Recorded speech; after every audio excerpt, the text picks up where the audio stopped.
Аккалфак татар хатын-кызлар оешмасы әхлаклы яшь буын тәрбияләү, туган телне, гореф-гадәтләрне саклау, шәҗәрәләрне өйрәнү, милли киемнәребезне бүгенге көнгә яраклы итеп куллану һәм башка юнәлешләр буенча эшли. Чираттагы күчмә утырышта Нәзирә Насретдинова җитәкчелегендәге Аккалфак оешмасының әмәкәй бүлеге башкарган эшләрен күрсәтте, туплаган тәҗрибәләре белән уртаклашты. Күренеп тора, җирлекнең эшләгән эше.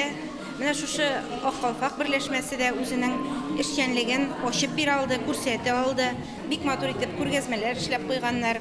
Борынгы йолаларыбызны саклау, яшь буынга күрсәтү өчен күп эш эшләнә икән. Әмәкәй калфакчылары да эшчәнлеген калфак тегү, аларны чигү белән башлап җибәргән. Эшләреннән бик матур күргәзмә дә оештырганнар. Күргәзмәдәге кул эшләре, пешкән ризыкларда апа-җиңгиләрнең осталыгын, вакытның кадерен белүләрен раслап торды.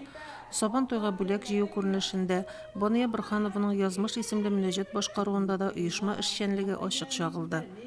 Резида һәм Илгизәр Шамслар авылны тотучы гаиләләрнең берсе. Илгизәрне гармунчы, җырчы, биюче дип мактыйлар. Резидасы да җәмәгатеннән калышмый. 2007 елда ире ягыннан шәҗәрә төзүгә керешкән. Резида ханым Аккалфаклыларны бәлки республикада бердән-бер булган фамилиялары тарихы белән һәм нәселләренә кагылышлы башка кызыклы фактлар белән дә таныштырды. Безнең авылда инде хатын-кызлар бик актив. Һәр вакыт кайчан әйтсәң дә ярата бирәләр. Менә кинәт кенә безгә әйттеләр, үткәрегез әле дип. Без инде аларга каршы килә алмадык. Барыбызга кызлар белән сөйләштем дә, барсы да ярый үткәрәбез дип риза булдылар.